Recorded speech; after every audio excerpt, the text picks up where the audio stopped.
I've got my friend John Laine on with me today.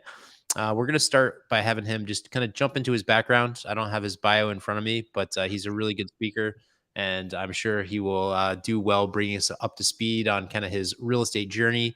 I know he's done a lot of different things from fix and flip to redevelopment and buy and hold, and now he's getting into the capital raising space. We were in a mastermind together, so I thought it would be good to bring him on, and we could talk a little bit about what that looks like.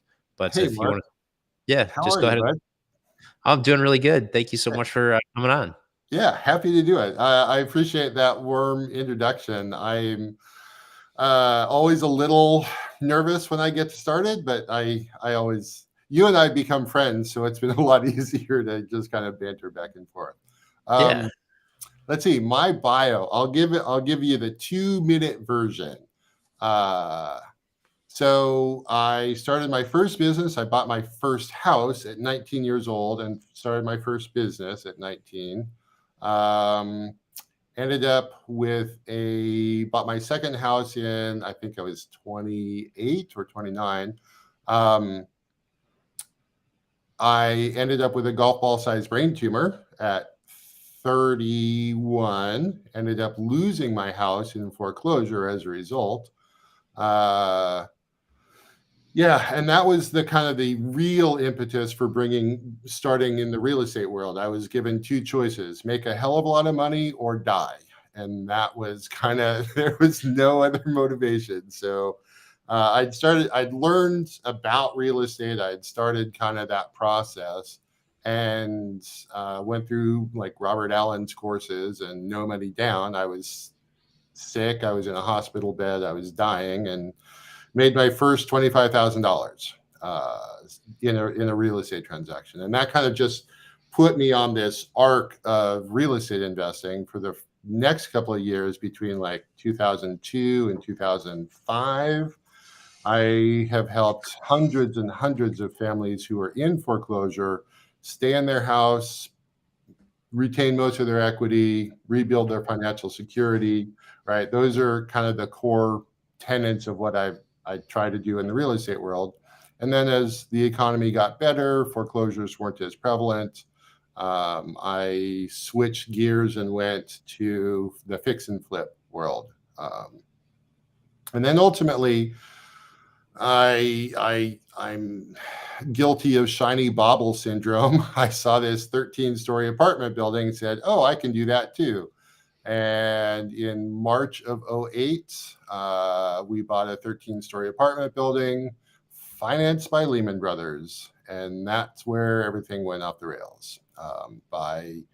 We were in the middle of a big construction, and by the end, it cost that whole transaction ended up, we lost everything, cost me and my partners $77 million in assets. So Wow. it was an interesting learning curve. Yeah. So that's Wow. the 2-minute version. Yeah. Well, I think we'll dive into that a little bit later. Maybe we'll start at the beginning. I like how you said you did some training, or you went through some kind of mentorship, and it was one of these no money down mentorships. I'm always, when I'm talking to new people that are getting into investing, I'm always like, look, the first thing that you should do is you should have some money, because if you're going to come in and you want to do this like no money down, if you call me as a broker and I'm kind of like interviewing you like you're interviewing me, and you're like, hey, I don't have any money, I want you to make all these calls and ask if I can do these transactions with no money, I'm not going to work with you. But if you call me and you say, hey, I got a couple $100,000, I can buy something, but I still want you to ask if I can get seller financing, okay, I'll work with you because I know you can actually buy something, versus the person that's like, hey, I took this course, it says no money down, and I'm going to be the next tycoon in real estate. I don't typically advise people to do that. So I'm really interested to hear, how did that mentorship go? Do you think it was, because of the times you were in that you were able to pull it off? Yeah. And what was that strategy? Like, what did you do to get into deals for no money? Back then, it was easy, right? I would never advise anyone to get into real estate now with no money down. It just doesn't work. Back then, it was super easy. You could do owner financing just about in every transaction, right? I bought dozens of homes with where with owner contracts, just simple. No, they didn't want the property anymore. Hundreds, literally hundreds of properties were purchased subject to, right? Subject to the Mhm. existing financing. So I've done hundreds of those transactions. Um, I don't really think that works anymore. Okay. Like I loved Robert Allen. Like I owe my entire life to Robert Allen because I did learn some foundational skills wholesaling, right? That was where I started at. Mhm. And that really still pretty much no money down, although it's a lot harder. Was that the time, so that was back in like 09, 10? Is that the time frame that we're talking about? No, this is 2002 to Okay. 2004, Oh, that's right. 2006 specifically. Yeah. Now, why do you think that was? Why do you think it was like that? Didn't start till '08, so it's kind of interesting to hear about. We didn't see this massive appreciation back then. I mean, I live in Vancouver, Washington. You could still buy a house in Vancouver for 100 grand, right? I mean, we just didn't have this meteoric stratospheric level of appreciation, and people didn't look at their house as their biggest and best asset. It was just a house, right? Mhm. And so people weren't as financially tied to it. Now, hands down, it's the biggest transaction most people will make. But then you could buy a house. I mean, in South Carolina, you could buy a house for 25 grand, right? So, People just, how are you finding these people? Like, what was your methodology? Like, who am I that I like when you call me, I'm gonna be like, okay, I'm gonna sell you my house subject to. Like, what's going on with me that I'm willing to do that? well, a lot of times people are just tired landlords. Tired Really landlords. consistently, we would get portfolios of 8, 10, 12, 15 properties at a time, where this is specifically South Carolina, Mhm. where people would just like hands, they're done, and So this was they would outside of where leave, walk away. you weren't even living in the area that you were buying these then. Correct. Yeah, yeah, yeah. Okay. I would fly back and forth. I live in Vancouver. I was recently newly married at the time. I'd live in Vancouver for 2 weeks, and I'd live in Spartanburg for 2 weeks. Okay. So you're purchasing subject to, if somebody had a portfolio, were you taking portfolio commercial loans that were on like your 3, 5 year fixed, or were you doing, what did those loan products look like? And No, this is, I mean, if we're talking about the sub two stuff, these are all single family res owned, okay. single family res mortgages. And I mean, it was literally just a deed transfer. Very rarely would we give anybody cash. They just didn't want the headache anymore, right? On these $25,000 properties, Hmm. they might need another $25,000 just to renovate them, to Yeah. make them give them. I Livable. mean, some of these properties are $500 a month rents, and they're never ever going to pay for renovation, Right. right? Yeah. So, I mean, a lot of these times the landlords are just done. They're just frustrated. So what was your model? Your model was to buy them, and then would you do the value add and increase rents, or would you just operate them with a $500 tenant? Yeah, both. Both. It depends on the situation. If our typical model was buy it for 25, throw 15 to 25 into it, right? So our basis is, let's call it 50, Hmm. and then sell them for 75. Sell And them to another, often we would, what's that? sell them to an investor, or sell them Sell them retail. Yeah. to an I mean, owner occup to an owner occ. this is back in 2000, let's say 2006. So you're And kind you of can, flipping them. yeah, there are a Yeah. lot of fix and flips, lots. And we were doing buying or selling a house a day for 2 or 3 years in a row. Like it was crazy. Okay. And yeah, that's really cool. How did you what were your experiences with working from afar, hiring subcontractors, doing all that? Didn't you think it was a lot of work for kind of like a little bit of profit? or It or did you have it pretty dialed in where? it was both. I mean, a lot of it was dialed in, right? Let's say we had a staff of 19 people, right? Mhm, And then we had 25 or 35 subcontractors. Like I had a very small team here in Vancouver, a very small team in Portland, and but it was, I mean, you can hire out the property manager, you can hire out the contractor, you can hire out all the finished cabinetry guys. mhm. So it was all a lot of subcontractors. Yeah. Would you Uh, say there was a lot of school of hard knocks when you did that, coming from, maybe not having the experience? And did you get burned a lot? And what was that process like? Like, quite literally. Um, what you talk about my staff load. I had one person whose only job was to deal with insurance issues. That was her only job. And we would have something weird I've never seen anywhere on the West Coast. South Carolina specifically, people would open their oven door and turn on the oven, and that became their source of heat, mhm. right? So you can imagine with a portfolio of 400 or 500 houses, we had a fire a month. Like it Wow. was awful. I've never seen it. I don't get it.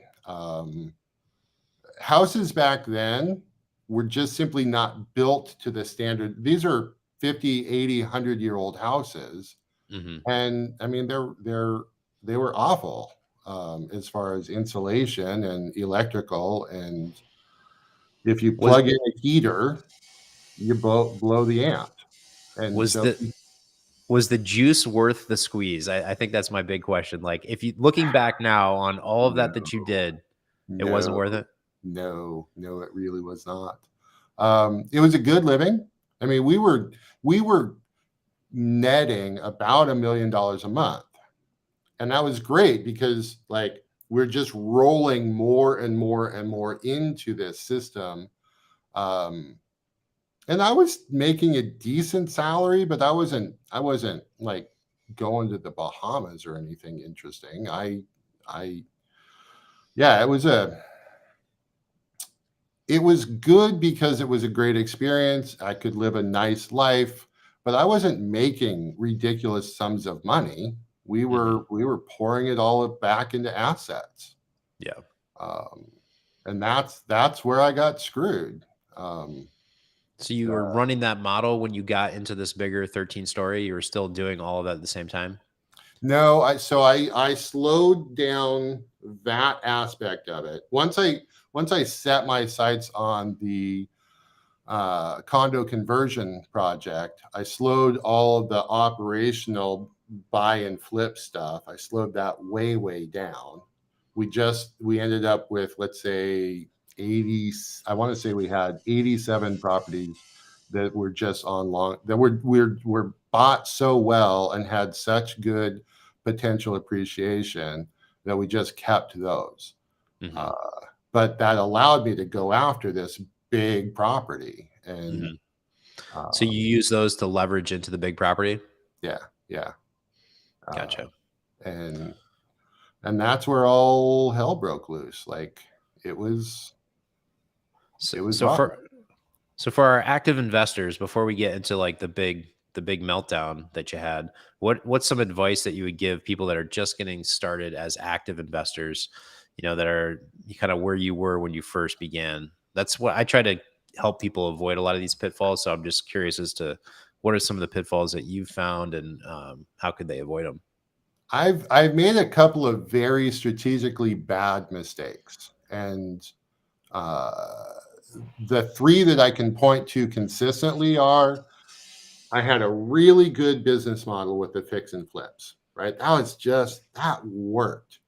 And then I got distracted by this other building. So becoming an expert in one area and then switching your entire business plan. That was catastrophic.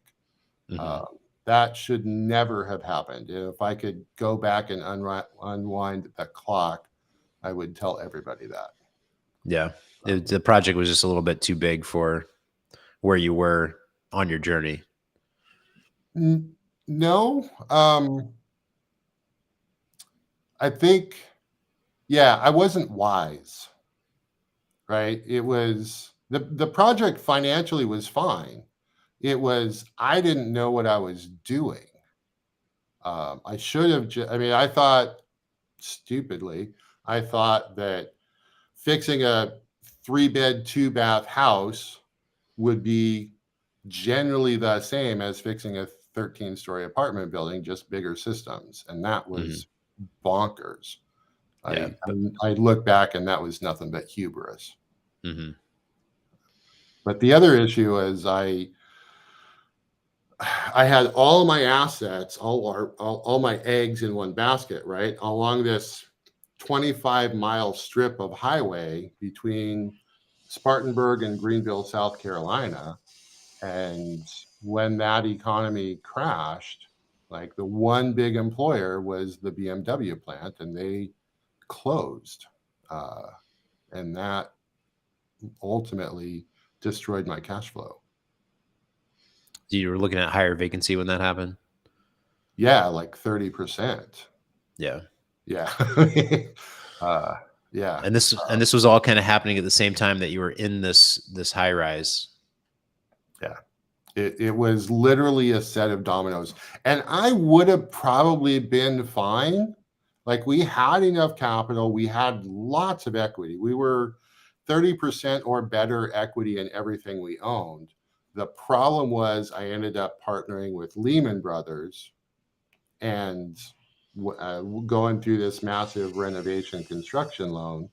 Um, and when they failed, there was nothing. I had a $90,000 a month mortgage and no ability to support that mortgage. Okay, so why don't we dive into that a little bit? So is it the cash flow that dried up on your rentals that was supporting the construction loan, and that's the reason that it ultimately failed, or was it like legit tied to the failing of Lehman Brothers? 100% tied to Lehman Brothers failing. Like if I had, because there wasn't there wasn't cross collateralization. I didn't have these assets tied to this asset. Okay. Um, the we walked out of that transaction with when we purchased the it was called the Schuyler building. When we bought the Schuyler building, we walked out with $962,000 in cash. Right, that was just the Okay. way we did that transaction. So that would have carried us. We had at that time buckets of money, Hmm. and so because I kept them separate, we were in pretty decent shape. But Hmm. all of a sudden, I have 30% vacancies on the single family res and 100% vacancy on the building, Hmm. and I couldn't sustain both of them. Right. And uh, Lehman Brothers was supposed to write us $1 million check every month for 6 months, right? And they just didn't. We never got another payment from Lehman Brothers. We closed in March. We did And the evictions. We got it it was a ready. What's that? so that was a construction loan. Yeah. So the 962, where did that come from? That was the equity that you had in the building based on like an appraisal, or So you talk about well, you can't do this anymore. Now it's complete fraud. What I did back then is um, I had the purchase price at 2.2 million. Yeah, I'm gonna 2.2. The Mhm. loan amount was 3.3, right? So there's $200,000 in closing costs and legal, and then I walked out with the rest. That was how that transaction came to be. Uh, Okay. and then Lehman was supposed to come in with $6 million, $1 million a month for 6 months, so we could do the renovation, and that was supposed to happen in July. And there's no protection for the consumer. Like even though Lehman agreed to give you this construction finance and then they defaulted, it's still sorry, it's your problem. Yep, we went into receivership 45-ish days later. Like Wow. they just they just grabbed everybody's stuff. And this is one of the, I don't remember the stat, but one of the 10 largest banks in the world crumbling in literally the matter of 3 days. Yeah. And there was no order to thing, no solution to things. My business partner literally sent me an email in the middle of the night, said, "We're done, we quit, we're leaving."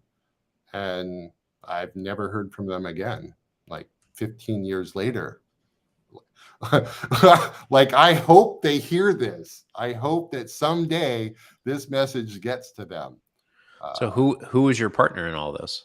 I'm not going to say that publicly. Well, I've already had 7 lawsuits out of this thing. I don't want to. But it was an individual. It was an investor. It was like an individual, husband and wife. Yeah. Okay. Yeah, they literally just abandoned it in the middle of the night. And I mean, they were the contract said that they were living in that building, that they were managing it, that they were overseeing it. My goal, my job was to take care of the financing, which what happened to the $1 million? Did you get to keep that? No. No, God, no. They took the $1 million back too? No. Well, I spent that trying to keep everything afloat. Yeah. I mean, that money disappeared almost instantly. Yeah. It was all about trying to keep things afloat. Yeah. There's no money. We've been everybody like, wow, what'd you do with all that money? I'm like, there isn't freaking money.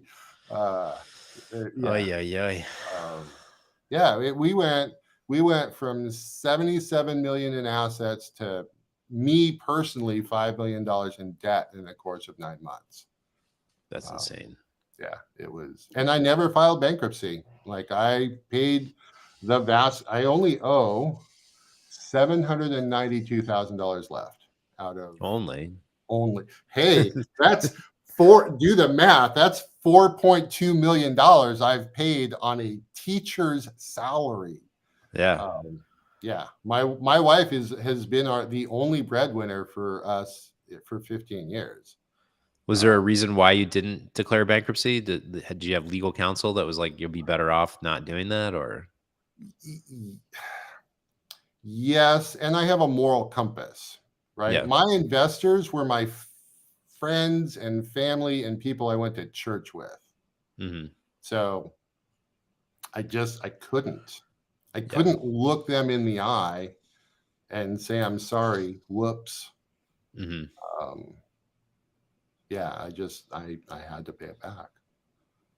Well, that's an incredible story. You're very brave. Most people that would go through that would just throw their hands up and walk away and never want to look at another building again. It was a long conversation to get back into this business. My wife is amazing. We've been through hell and back together, and it was a long conversation to get back into this business. No, I'm sure. I am riddled with guilt. I have mental health therapy, like literally every Thursday. We're going on 2 years of. I had to walk 1,000 miles on the PCT to like get my brain even close to functional again. Yeah. So moving forward, what are you thinking? What are you going to do differently? Different plan of attack, obviously. Just kind of walk us through that process of like changing your mentality and shifting back into the game. I mean, I think that's incredible. Get the willpower to be able to get over that hurdle and keep going. That's what makes an entrepreneur. I've worked really hard on resiliency. Thank you. I appreciate that. I have a very different strategy this time. Like I've had 15 years to think about how I would do it better and different. Nothing more than 50% LTV on any transaction I ever touch. And then take the next year to pay off all the debt. I've famously said a couple of different times now, as long as the bank is a partner, you have no control over your future or that of anybody else's in the deal. Mhm. And I mean, it just opens you up for so much loss. I mean, But the that criteria has got to make it pretty difficult to underwrite properties, especially in, yesterday's market and even today's market. yeah, leverage is the number one asset for real estate, right? Location, location, location, and leverage, leverage, leverage. And I mean, those are the two fundamentals in this business. And I'm trying really hard not to do high leverage deals. Yeah. I'd rather deal small than ever lose anything again. Yeah, some of the stuff that you've shown me has looked really good. Why don't you tell the audience a little bit about what you're doing to find these deals where you don't have to leverage yourself to the hilt to be able to take something down and to make an equitable transaction? They're small deals. I have had some bigger deals come through my way, but mostly small. Like I'm working on a property with Rebecca in Salina, Kansas. That one's pretty awesome. It's roughly $650,000 value. We're getting it at 400. We're putting in 150 in for the down payment. So that'll keep us right at 50% LTV, 45% LTV. The Mhm. thing cash flows like crazy at that level, right? It's 70, call it $7,200 a month cash coming in and $2,000 a month mortgage, right? It's pretty easy to cash flow when you've got a lot of cash coming in and not much debt.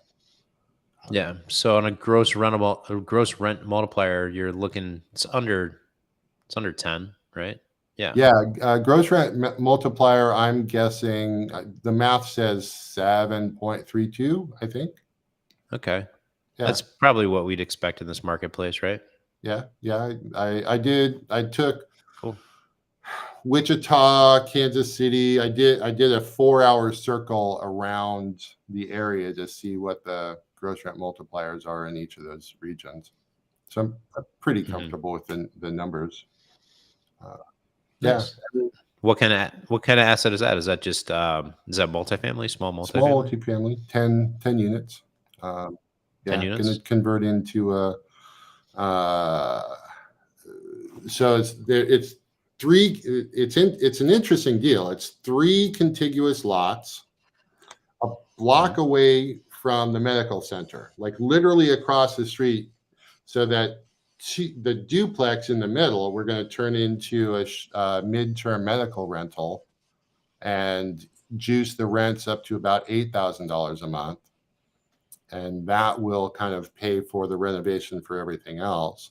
But there's a very good likelihood that um, the hospital will either want to buy our property or help us partner with us to redevelop it because the hospital already owns 3 pieces of land on this block already. So it's Mhm. yeah, it's a sweetheart little deal. It's not a big one, but it should be profitable. Uh, And this is an off-market deal that one of you guys sourced? Rebecca, no, she found it on whatever uh, LoopNet? LoopNet or Redfin or one of Yeah. them. Yeah, she found it online. Um, Yeah. Yeah, I think a lot of people have the misconception that if you're going to find a good deal, it's got to be off market.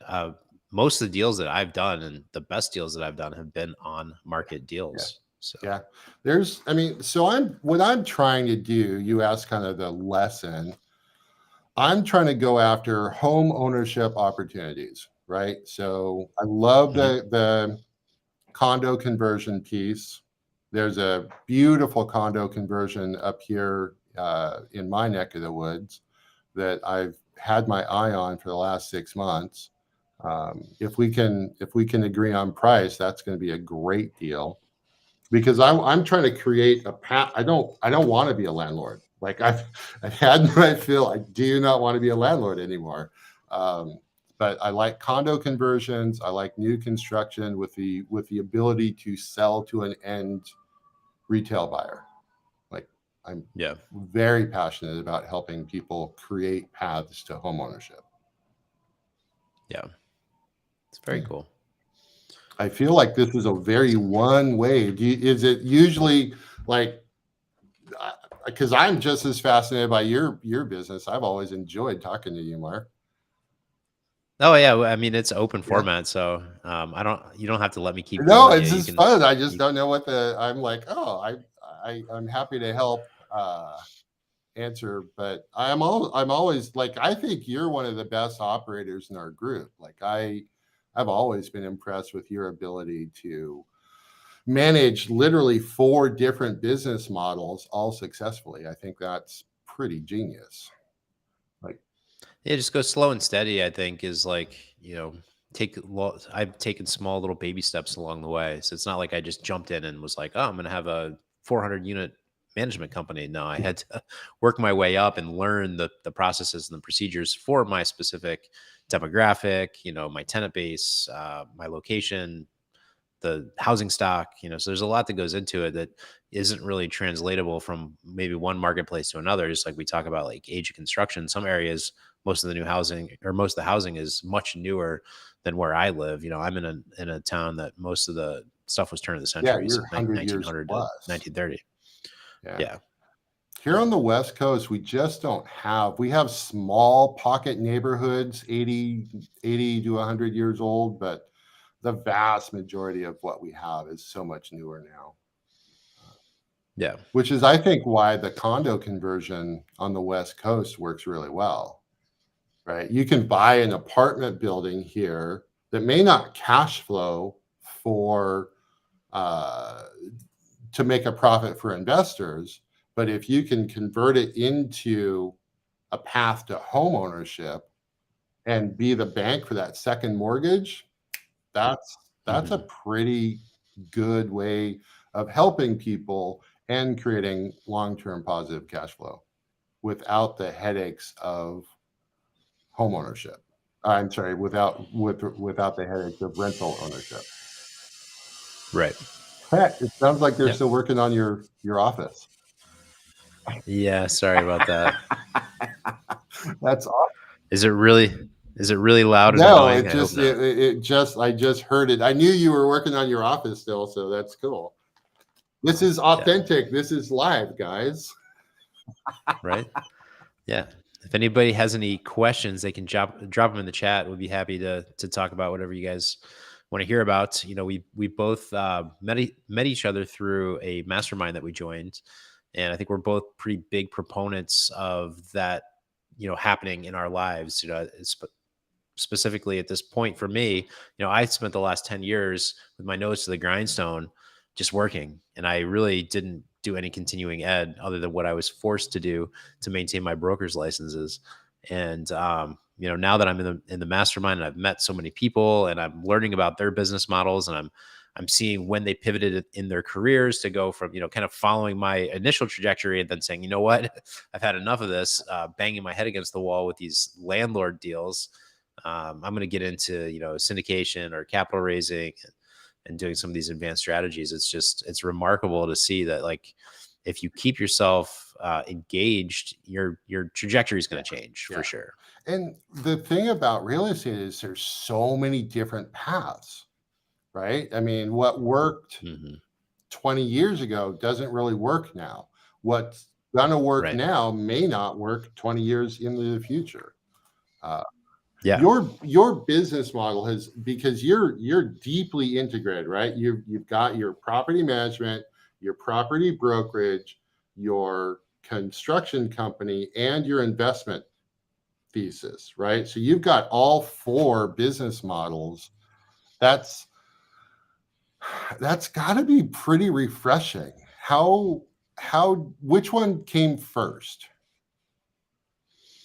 The management company officially came first because I Really? was working for another. Yep, I was working for another broker. In order to become a broker, you have to have a certain amount of experience.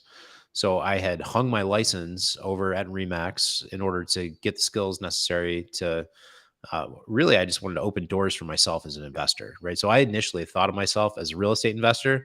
And I remember joking like when can you call yourself a real estate investor? You've got a W-2 job, you're making whatever $50,000 to $70,000 with your W-2, and you own a rental or two. Am I a real estate investor? Well, I called myself one, and I just kept calling myself a real estate investor until maybe I am one now. I'm not really sure what Yeah, the I think definition you is. qualify now.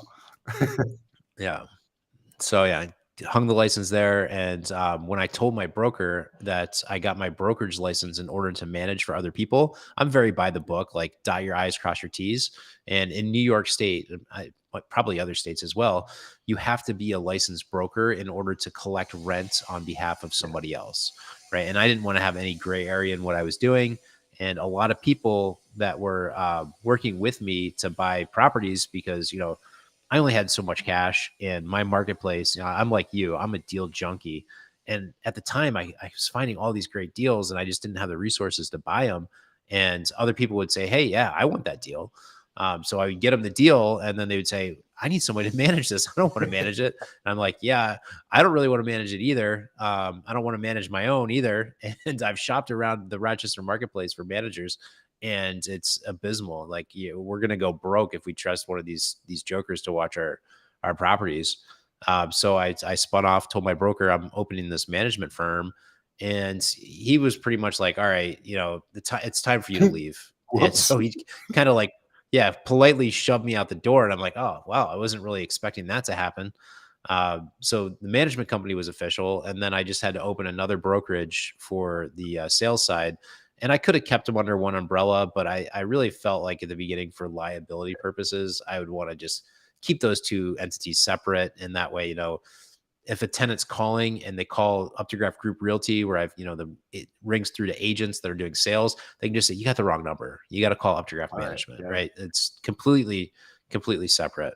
So that's helped out a lot. But yeah, coincidentally, my management company was formed at the Department of State level on the exact day that my first child was born. That's It's just and that's crazy. the 11-year-old, because I remember you posting about Yep. that. Yeah.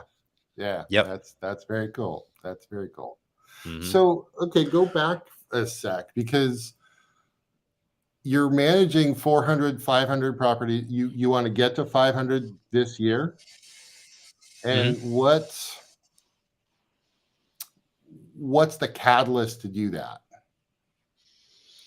Well, everything always comes back to marketing, right? And so when we think about this from a capital raiser perspective, and then you say, "Hey, Mark, you got all these other companies."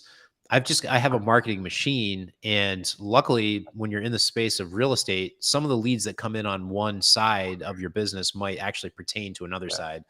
So I might have an investor that comes in that's like, "Hey, I want to buy a house in Rochester," and then I go through the whole education process with them, and I bring them up to speed, and I'm like, "Is that really what you want to do, or do you want to place capital with me, and we'll buy a better asset, you'll get a better return, you'll have less risk, you'll be more diversified, etc."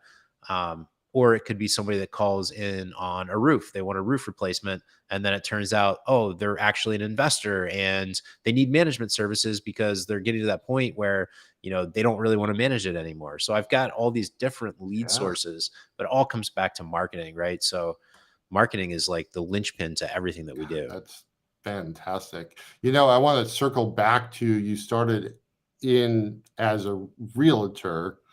I'm going to point out, because he'll never watch this. My brother-in-law has been a Hmm. realtor for 30 years. Wow, it's impressive. Never bought an investment property. That's not uncommon. So when I got licensed, right, I just wanted to meet as many people as Yeah. I could in the industry, especially top performing Yeah. realtors, right? Because I was using those funds to put back into passive investments, and none of them owned rental property. These are guys that are doing 10 plus million in sales, right? So that's over $300,000 in gross commission, and they're not buying a single investment property. And one of them, a good friend of mine, he actually works with another gentleman that started his own bank and is very wealthy now that he has his own Yeah. bank. He would go to the auctions on behalf of that gentleman and help him purchase foreclosures that he would make hundreds of thousands of dollars of profit on, and just kind of do it because he was his realtor and he knew he was going to feed him the listings. And I'm like, Dude, why buy did one. you do that? Yeah, just buy one. And he jokes and he says, "Yeah, if I had a crystal ball, or I could tell myself I would." 'Cause, like, everybody thought or just real estate in general was pretty flat. You'd have a little bit of appreciation, but they weren't like, "Oh, I'm going to buy real estate. It's going to go up in value 20-30% in 3 to 5 years, and I'm going to make a boatload of money."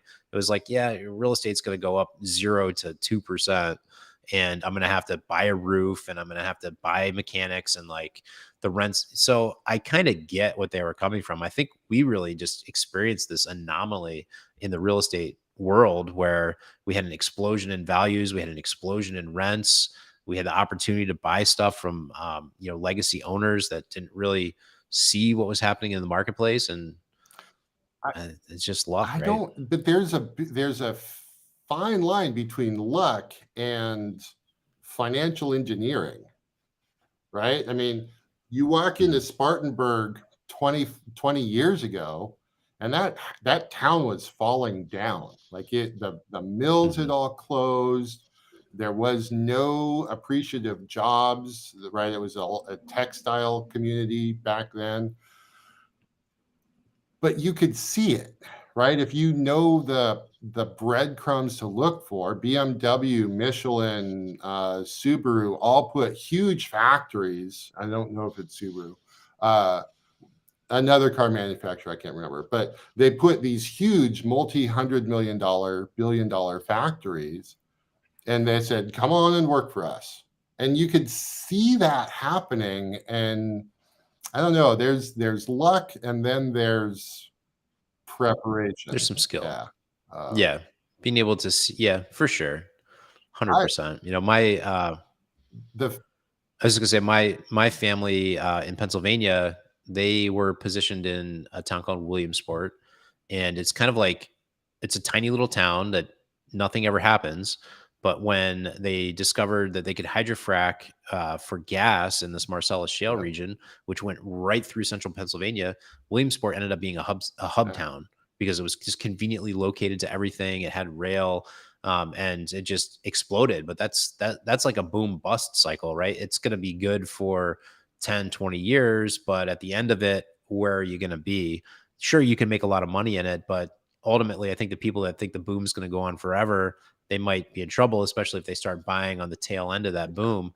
Where the people that see the boom coming and they understand the boom, they can make a lot of money and then exit, and then just be fine. I'm always, and so what happened with Rochester? What was the mechanics that put, because Rochester's booming right now. Like what makes Rochester a good place to invest now? I mean, we're very big on education. I still think that education is probably our biggest, specifically in medical. Obviously, imaging is huge. Rochester's been a legacy imaging company or city, with Eastman Kodak, Bausch and Lomb, Xerox, just to name a few. And then having these institutes that specify, or not, that's probably not the word I'm looking for, but specialize in optics and physics and medicine, and combining all these new technologies, especially in the realm of medicine, medical imaging. And that's kind of our biggest draw. But there's a lot of tech here, ultimately, and there's just a lot of education. So those are really driving it right now. Now that our legacy companies have kind of gone by the wayside. Yeah, I can imagine. I mean, what the draw of the last couple of years is work from home has kind of democratized and brought people out to these smaller communities. I look at just coastal California, coastal Oregon, and I mean the my wife and I like the redwoods. We got married in the redwoods. We go to redwoods every year. And Crescent City, you could buy a house for $150,000 4 years ago. That same house is 350,000 now. Is that same process happening in, because Rochester's a cute little town? Yeah, same thing's happening here. It's unfortunate, especially if you're a buyer, first time home buyer. you could have bought something a couple of years ago, like you're saying, for 100 to 200 grand, and now it's 350 to Yeah, 450. you've It's got all insane. that New York money just traveling north. Uh, yeah, Mhm. that's got to And be tough. I think the short-term rentals aren't helping either. There's a lot of people, I'd like to see some more studies on this, but a lot of people are just jumping into this short-term rental market, and they're willing to pay a higher premium for a Yeah, house because they can charge more money in rent. And so that's driving up the cost in certain areas that are, where do they want Airbnbs? They want them in popular areas. Who else wants to be in a popular area? I don't know, everybody. everybody. And so now we've got these bidding wars, with people that are going to live in them, which we used to say, okay, if you're going to live in it, you're going to pay more. But now we've got people that are willing to take that risk on an Airbnb situation where they know that they're getting a couple $100 a Yeah. night, and they can still underwrite the property for a ridiculous price, with the model that their tenant's going to buy them this really nice asset in this great location over time. I mean, it seems to be a good model that's working for a lot of people, and I think that's keeping pressures on home prices, right? Above and beyond what they would be normally. One of the primary reasons you asked, like, why did I take this 15-year hiatus? Why am I getting back into the market now? I specifically chose now to get back in because the interest rates were rising, which I knew in my head was it meant that less people were going to be in the market. But Yeah. this axis of short-term rentals, I thought that would the higher interest rates would push prices back to what I thought would be a normal number, but I'm not seeing that, right? The short-term rental market is Um, keeping prices up regardless of the yeah. interest rates. Well, and there's lack of inventory. And then, specifically regarding the short-term rentals, I've been thinking about this a lot. I have a few clients that have come back to me even to say, hey, I'm making a lot of money on my online business, and I don't want to pay as much tax. And I've read that if I have short-term rentals, I can actually qualify as like a real estate professional. Don't quote me on the exact details of how this works, but you don't have to be a real estate professional now if you own a short-term rental and you're actively doing something with it to be able to offset taxes on your ordinary Your income, income. Yeah. which that's a huge, that's huge for a lot of people. So they might be like, I might as well buy one just so I can get that tax Yeah. advantage. I I think that's a stupid idea. I can't even pretend to. I mean, that's such a. Well, I If you mean, if don't know this business, don't do this business because of it. Uh, well, think about your capital gain. Let's say you make $300,000 yeah, profit. What are you paying in capital gains yeah, tax? That's like 100 grand, yep. right?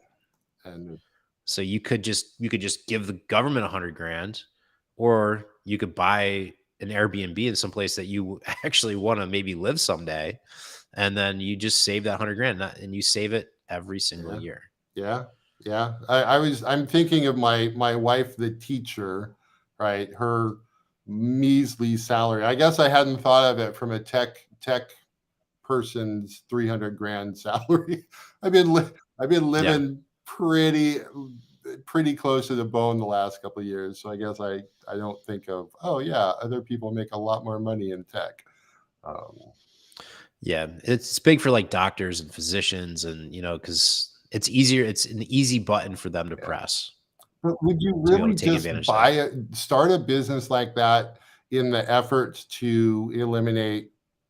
I mean, that you're taking on one Yeah, stress for another stress. You're kind of, a, a lot of them would have their significant others get a real estate license so they could legitimately get that classification, that designation as a real estate professional. And now with the single family rental loophole, they don't even have to do that. So it's an easier avenue to take advantage of those perks of being a real estate professional and not have to go through all that, getting your license and doing the sales. All you got to do is change a couple bed sheets and you're good. wow, rent it out You can twice s a month. Yeah, you can still outsource a lot of that stuff. You just have to be involved. You don't have to do everything. It's like, "I'm involved. I, changed the sheets yesterday. I'm good." I picked out the decor. You know what I mean? I went to Hobby Lobby. Nice. I don't know. When I think of like a real estate professional, like he's not one. That's a hobby for him, right? He does 3 to 5 houses a year. That's his top end. I mean, if he makes 50, 60 grand a year selling houses, that's so I think you and I, as professionals, I think the people in our Raise Masters community, that's professionals. These onesie twosie brokers that just, yeah, that doesn't, in my mind, that doesn't qualify as a real estate professional. Right. I mean, this is work, right? What kills me about all the realtors, and you, I'm sure know more than I, but a lot of people just get into this business as just a way to keep themselves busy. Yeah, a lot of them that get in probably won't get back out. I mean, they'll get out quickly. You know, they'll just be like in, maybe survive 1 to 2 years, and then they can't make enough money. It's especially today. It's a really really tough market to come in with no experience. You know, if you're going to rep buyers typically as a new Yeah. agent, and in these markets that we're talking about, where there's no inventory, prices are still escalating. There's a lot of tough narratives that you have to have mastered to be able to work with certain personalities when they come in. A lot of times the client is going to beat you up if you don't know what you're doing, because they can smell it all over you and they think they're just, okay, this guy clearly doesn't know what he's going to do, so I'm going to tell him what we're going to do, and whatever they're going to do is not going to work. Right. So it's really tough as a newbie. And I couldn't even imagine. Hats off to you for getting into real estate in 2008, by the way. That's a press. It was really fun. Like, I look back and I just had so much fun. That It was would insane. be, I mean, so were you in the beginning of 08 or the end of 08? Because there's a very big difference between the two. I'd have to check the deed of when it recorded, but I want to say we closed in like March. Wow. Yeah. And I mean, the whole world shifted. So I got my building in March of 08. And I'm telling you, I was the king of the world in March of 08, man. And then just lightning fast, it all switched. Mm-hmm. But it was great because nobody was buying. I could go around and like, I'm going to write an offer. There's no other offers. I'm going to write an offer on all these different properties, and I don't have to worry that people are just going to come and grab them. And like over the years, I could feel it changing. Yeah. And so like I've always told people, I'm like, there's the window of opportunity is closing, guys. Like we got our fingers, we're like grabbing all this stuff out of the window. It's going to pinch our fingers. And, I literally said that for like 10 years. And now I'm like, I'm still trying to get my fingers in there, guys. I'm trying. It's really hard. I have spent the last 4 months trying to close transactions. I've had in the last 9 months, so 4 months in Raise Masters, but total of last 9 months, I've had 6 deals in and out of escrow. I can't close anything. I'm dying. We got to get you past that. I almost cuss on live TV. Sorry. It's all right. It's been a rough road. What's that? I'll send you the two that I'm working on, and like maybe we can collab and kind of resonate off each other. But I'm willing to go a little bit slower than I thought I would when I joined Raise Masters. When I joined Raise Masters, I was like, I'm ready. Let's go. I want to raise. And now I'm like, okay, I want to have the perfect deal to raise for. I want to really be able to get behind it and use my knowledge of historics and everything to say, okay, like I'm 100% on this one. I want to really go for it. And I just haven't been able to find that deal. And the two that I have now that I'm underwriting, I think have some promise. So I'll be really curious to hear your take, and we can do a little underwriting together and see what it looks like. That would be fun. I've had some good deals slip through my hands. I remember. And it's because you had a young partner. I think that might have been part of part of the problem. I another mistake that I think people have when they're starting out, my avatar is active investors, specifically people that are kind of like just getting started to maybe have been doing it a Yeah. few years. And I think one of the biggest mistakes that they make is, taking on a partner. And they think, oh, I'm going to grab a partner. I'm going to be able to leverage my partner. We're going to be able to do more together.